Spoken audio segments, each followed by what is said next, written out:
intuitive viewers. It feels so weird to be on this side of the camera and not my this side. Yeah, my mom is on.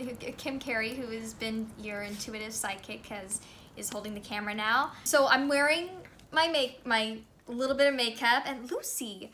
This is Lucy. She wants to be in the camera because she's a camera hog, I guess. But so I'm wearing this because obviously it's Halloween, and I kind of wanted to kickstart, I guess you would say, segment that just comes on every once in a while, and it can be as much as you want or as little as you want. I know my mom is great on the channel, and you guys love her so much, so I don't want to take away anything from that. I just You won't.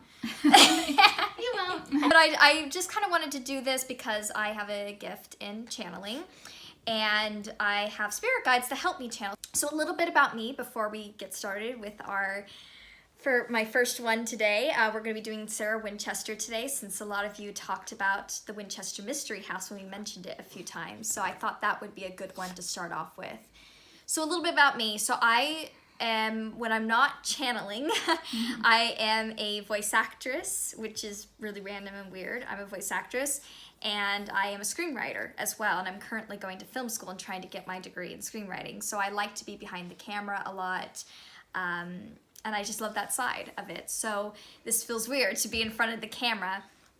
So the way that I do this, I do my method, I guess. I usually have my spirit guides help me, and I'm just gonna kind of introduce my spirit guides so that you sometimes, especially if you have like a shyer spirit come forth. Like one time I did one with Amy Winehouse, and she was a little bit shyer coming forward. Sometimes they'll speak for them, so you'll get to kind of know like who's speaking for them and get to know these spirit guides like mine. I feel like everybody has a group of spirit guides that help guide them and encourage them. It could be a few spirit guides, it can be an army of spirit guides, but I feel like everybody has like these team of spirit guides that basically help you out with what you're supposed to do here. So my spirit guides, one is my grandmother who passed away. She helps a lot. She's constantly around me, even talking right now. I feel like she's around me. There is also another male spirit guide that we're not quite sure who it is, but he came into a dream once. And I was just asleep, and then suddenly I got shook, almost like shooken awake. And I could see this strong presence, this male who was kind of like in 1940s clothing, which I suspect that was kind of his heyday, was the 1940s. Something was significant with that. And he shook me awake and basically said that he was here, he was like helping me, and then just kind of went away. And it just kind of went back to my normal dream. I often describe it like when you're shaken, like when you're watching television, and then all of a sudden the breaking news comes on the TV and it kind of interrupts the broadcast. That's what it felt like, was that it interrupted my dream, and then when he went away, it went right back to the dream, what I was dreaming. So it was a really weird experience. I remember thinking in my head, this is a ghost, this is a ghost, this is a ghost. I also have a child that's with me a lot, who we think's the name Birdie, whose name is Birdie. He helps me a lot, it's a little boy. And then the last spirit, which is kind of odd and weird, is Janis Joplin. So I feel her a lot, and one of the reasons is because she's helping a lot of young girls, younger women from the other side, and especially women who are writers as well. She helps them a lot because she felt more of a poet rather than a singer. So she helps a lot because she helps if there's somebody that's more famous to bring in, or that's somebody that's on her equal level that's maybe a bit more, has had a traumatic life, she'll bring them forward, and it's pretty easy for her to bring it forward. So anyway, those are my spirit guides. Just kind of want to introduce them, and let's get on with the questions. So Sarah Winchester of the Winchester Mystery House in Santa Cruz, right? Or San Jose. San Jose. Okay, I wasn't quite sure. Okay. She's a bit strange. Like, so she's wearing that dress that we know her from, the black dress. Mm-hmm. I think that's to show that's who she is. Right. That's her, you know. Right. But there's something really almost haunting about her image. It does feel like what you would think of as a ghost. That kind of almost like haunted mansion, like Victorian kind of thing. Like she has that vibe going on. It's a bit creepy. What was her relationship with the other side, or did she have one? Did she just want one and she didn't really have one, or did she actually have like psychic abilities or something she was tuning into, or was it just her guilt, I guess? So what she's showing me is a radio where you're trying to get the signal and it keeps going in and out. So I feel like sometimes she would communicate and sometimes she wouldn't. I feel like she was a little bit insane. So some of that insanity would bring the spirits forth because she was non-judgmental, but sometimes it would tune it out as well. So it was like back and forth. She was tuning into something, but she couldn't get the full picture.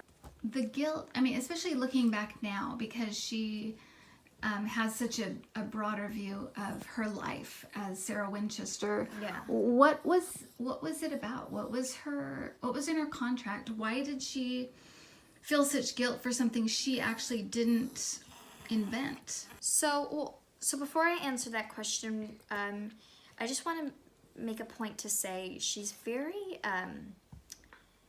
hard energy. Like she's been through some stuff and she is hard as a rock. Like she is almost has kind of a masculine energy. So, okay, so she's showing, this is interesting. She's kind of showing herself like a child. And that her husband was kind of like her father. She felt a little bit pushed aside a little bit, and kind of treated like a child. They had more of like a father-daughter relationship than like a husband and wife. But it's weird, I don't know why she's not saying why she felt guilt, because she's showing me this little girl, so he's working on the rifle, right? And she's showing her as a little girl, like reaching up and trying to touch it, and he's like slaps it away. It's almost like that her mind couldn't differentiate between reality and fantasy towards the end of her life. So I feel like she did have some guilt, but it was mainly because of the dementia. I mean, it wasn't really, it was just all in her mind, really. I guess we should kind of go into, because what she's known for are these seances, at least in San Jose. You know, we grew up with the Sarah Winchester kind of folklore, and what she was known for was having these seances where she tried to communicate with the other side. So I guess what I'd like to know is, was she communicating with the other side? Was it just her madness, kind of guilt, that kind of thing? And also, is she haunting, quote unquote, haunting the Winchester Mystery House? Okay, so again, with the radio, sometimes she would tune into them, sometimes she wouldn't, but there are spirits there. I think it was in Lost Boys, that thing. It's kind of showing that, the thing with a vampire where you invite them in, you have to invite them in in order for them to stay or for them to harm you. That's what she did. She invited this negative energy in. I don't know, I see her messing around with a lot of things that just you don't mess around with, like a Ouija board or something. Like I see a lot of that. It just brings in negative, icky energy. But it's not like demonic. I don't want to make it seem like it's like demons or the devil or something. It's just negative. It just brings you down. And there are spirits that have come in that maybe are particularly, I wouldn't say angry spirits, but like sad spirits that have come into the house and that have a hard time leaving. So was that what was starting to influence her? Was it kind of like a depression or like a... I think that the spirits coming in definitely made it worse. I think, dementia, I feel like the dementia and the depression kind of went hand in hand. She kind of, after her husband died, she started to get dementia because of her depression. That's when she started to go, as they said back then, go mad. Okay, so she's showing me there are specific places that she haunts, like, because it consumes so much of her life that it's hard for her to leave. It's really hard to leave. But she can, you know, she's not trapped there. Right. She just wants, it's like visiting a childhood home or something. Yeah. Like, she just likes it there. But she's showing me a garden. It's like almost like a fountain kind of in the middle, like this round thing. You know, it's kind of like the center place. Okay. And it's like in front of the house. She's showing me a room where like the stairs go up and then there's a door there that leads to nowhere. or I almost feel like the door is upside down. Like it's an upside down door. I don't know why. Or it's when it swings it goes in the wrong direction. And then the seance room. And was there a reason she felt comfortable in the seance room? Did she feel safe there? What did she think was there that helped her? She's saying it was the most sane I ever felt. Oh, okay. When I was in that room. Right. That I felt protected, I felt loved, I didn't feel fearful, because she's saying that she had a lot of paranoia. She had a lot of paranoia. Okay, so she's saying that she did this thing. It's almost like a witch's thing, but like a Wiccan thing, where you do this spell and it shields you. It shields like a specific room away from bad energy, and that's what she did over this room. So she kind of just naturally feels like that's her space. It's safe. It's safe, and that's her room. That's her place. Okay. Nothing can touch her there. Okay, so I guess the last questions are, what was she here to learn? What was she here to teach? She's almost like embrace your madness. Embrace your madness. That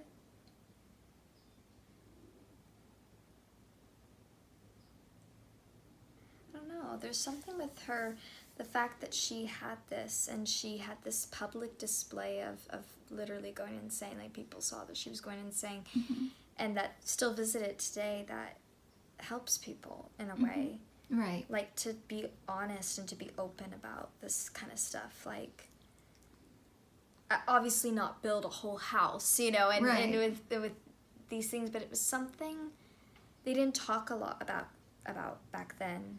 Right. That she made it, not only talked about it, but made it this basically like historic, right? I was like, saying site. A legend almost. A legend. She kept a lot of these things to herself, and I think that she wished she had the help that they have now. That what she was supposed to do was to be more honest about what she was going through and how scared she was, instead of literally letting it build up inside of her. Right. Okay. Thank you, Sarah Winchester.